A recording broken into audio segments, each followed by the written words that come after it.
Dick Pryor joined us, and he joins us tonight again with an Oklahoma World War II story. Dick. Well, from a standing start in 1941, the United States relied on people with various skills in forming the team that sprinted to victory in less than 4 years. Military personnel were trained, equipment was built, new technologies were invented. Necessity fueled the engine of innovation, and duty drove the dedicated Americans who were determined to see the Allies succeed.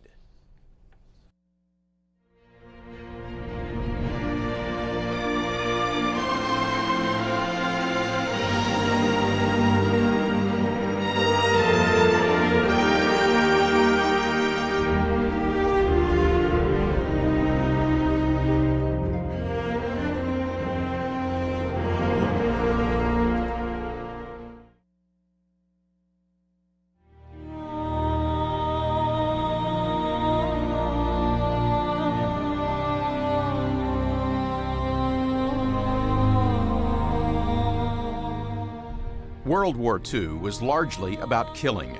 More than 50 million people died, although the actual number will never be known.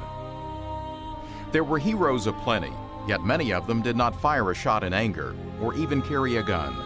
They were the medics, nurses, dentists, surgeons, the doctors who risked their own lives to save the lives of others.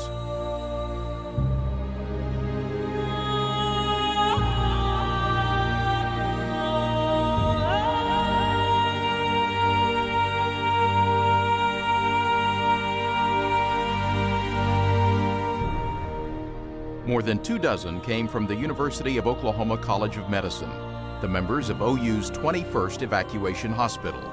One of them was Dr. Daniel Pearson. 21st Evacuation Hospital was a unit that was, the Army had asked most of your medical schools to organize an affiliated hospital that could serve in war and treat casualties. So Oklahoma organized theirs as the 21st Evac Hospital. First started out probably with a dozen or more doctors from Oklahoma City, medical school also, and then it gradually grew from there.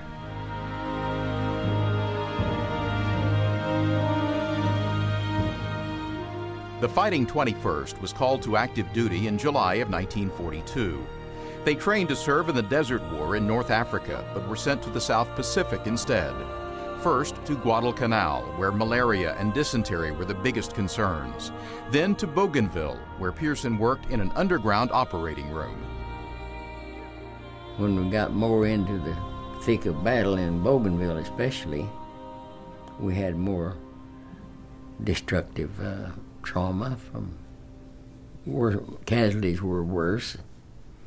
Of course, you had feelings for them, but treatment's the same. You take care of them.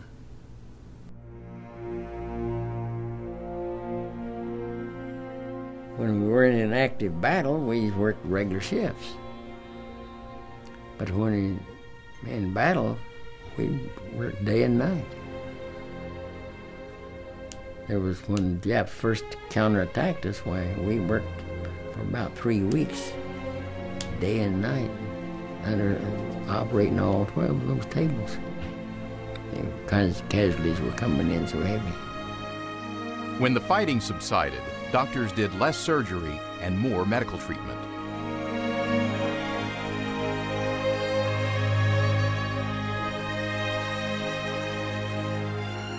The 21st was a close unit, and the members worked well together on and off duty.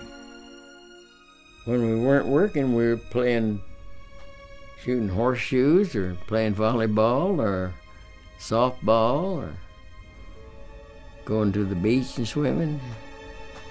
We found things to do.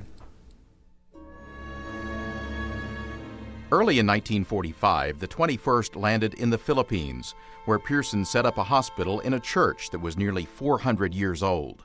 Casualties increased, and doctors had a heavy patient load, including wounded Japanese. They seemed just like normal people to me.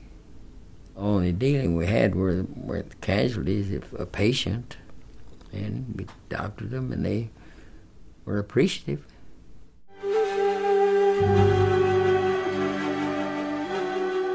Following the liberation of the New Bilibid prison, the 21st treated the American POWs who were held there, survivors of the Bataan Death March. So our earliest patients at New Bilibid was the group of internees that were taken, and they were stationed at the prison camp Cabana Tawan, and they were in terrible shape. They were terrible. Half of them couldn't get up off the litter. Half of them could walk a little bit and could be up some, but half or more of them couldn't get up and go. Despite working under trying conditions, the 21st performed admirably. By the end of the war, its doctors had treated more than 30,000 patients with a death rate of only about 3.5%. Little wonder that many soldiers said of the medical units, they were the real heroes of the war.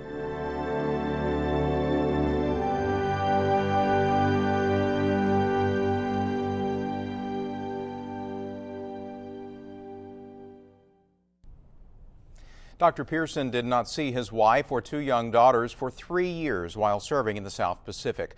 Ironically, if he hadn't joined the 21st, Daniel Pearson believes he probably would have wound up in the Army at Bataan. As it turned out, after the war, he went into general practice in Perryton, Texas, and then ultimately moved into psychiatrics. Dr. Pearson is one of 3 surviving members of the 21st, and at age 93, he still practices psychiatry. You can find him at his office in Dallas 3 days a week. He's amazing. Remarkable. He's remarkable. I wonder, did he provide any psychiatric treatment to his patients in the South Pacific? Well, Jerry, that's a good question. He went into psychiatry later. He said that really what they saw was shell shock, what we now call PTSD. And he said the problem was that so many of the soldiers suffering from that were hurting worse than those with visible injuries, but therapy really couldn't help them, and that's still a problem today. Quite a story, as all of them have been, Dick. Yes, they have been. Right, thanks.